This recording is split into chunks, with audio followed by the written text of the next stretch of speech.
Dorian Yates 6 time mister Olympia. நம்மள மாதிரி பசங்களுக்கு பயங்கரமான இன்ஸ்பிரேஷன். நம்மளாம் வந்து அப்பா வந்து வீட்டில் சப்போர்ட் பண்றதில்ல, அம்மா சப்போர்ட் பண்றதில்ல அப்படின்னு சொல்லிட்டு இருக்கோம் இல்லையா. இவர் வந்து 13 வயசுல அவங்க அப்பா இறந்துறாரு. ஃபேமிலியில பாசம்னு என்னன்னு தெரியாது. 18 வயசுல அவர் வந்து பார்த்தா அப்படின்னா ஜெயிலுக்கு போறாரு.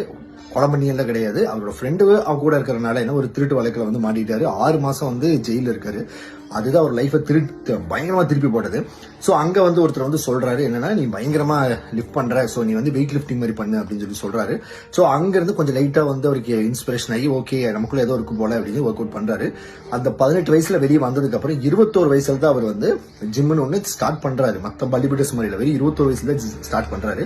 அந்த ஜிம் கண்ணாடி இருக்காது, மியூசிக் எதுவுமே இருக்காது, ஒரு ரொம்ப டம்மியான ஜிம். அங்க ஸ்டார்ட் பண்ணி அவரு 30வது வயசுல மிஸ்டர் ஒலிம்பியா வாங்குறாரு. கண்டினியூஸா 92ல இருந்து 97 வரைக்கும் இவரோட ஒர்க் அவுட் பாத்தீங்க அப்படின்னா மைக் மென்சர் இருக்குல்ல, அவரோடது சில அப்படியே இதாகும். ஏன்னா அவரு 2 செட் மேக்ஸிமம் புஷ் பண்ணுவாரு.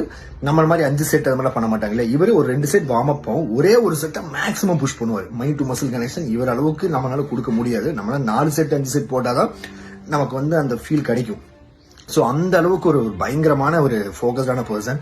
பட் அது எல்லாருனாலையும் பண்ண முடியுமானா முடியாது. At the same time anabolic steroid support இருந்தால் மட்டும்தான் நம்ம பண்ண முடியும். நீங்க ஒரு மிஸ்டர் ஒலிம்பியா வாங்கிட்டாருன்னா அடுத்த வருஷம் வந்து அவர் வந்து பார்க்க முடியும். அந்த ஏர்போர்ட்ல ஷோ பண்ணுவாங்க அப்படி இப்படி பேசுறதெல்லாம் பேசவே மாட்டாரு. முடிஞ்சா அடுத்த ஒலிம்பியால தான் அவரோட அப்டேட்டே இருக்கும். ஸோ அந்த மாதிரி ஒரு இது அவர் கண்ட்ரோல்ல வச்சிருந்தாரு. But our 97 last 6th title வாங்கினதுக்கு அப்புறம் ரிட்டையர் அனௌன்ஸ் பண்றாரு. எப்படி ஏன்னா ஒரு காம்படிஷன் லாஸ்ட் காம்படிஷன் 5 மாசத்துக்கு முன்னாடி வந்து தையில வந்து ஒரு மசில் கிழிஞ்சிருது. அப்போ அதனால நம்ம காரணம் காட்டி நம்ம காம்படிஷன் ஏறாம இருக்கக்கூடாதுன்னு சொல்லி எந்த பார்ட்டோ அதை மட்டும் விட்டுட்டு மற்றதை வந்து அப்படியே ட்ரெயின் பண்ணி கொண்டு போறாரு. மறுபடியும் ஒரு 3 வாரம் இருக்கும்போது லெஃப்ட் சைடுல இருக்கிற ட்ரைசெப்ஸ் கிழிஞ்சிருது.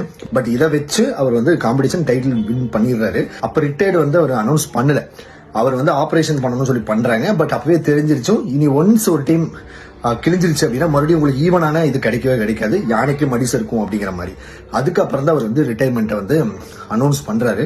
அவர் இருந்த அந்த 6 வருஷம் கண்டினியூஸா டச்சே பண்ண முடியாது. பயங்கரமான டென்சிட்டியா இருக்கும் மசில் டென்சிட்டி.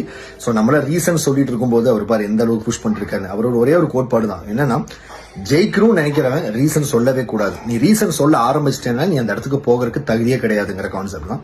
ஸோ நீங்களும் அதே தான், நம்ம ரீசன் சொல்லிக்கிட்டே இருக்கோம், பண்ணீங்கன்னா உங்க கனவுக்கு போக முடியாது அப்படிங்கிறதுக்கு பெஸ்ட் எக்ஸாம்பிள் அவர் தான்.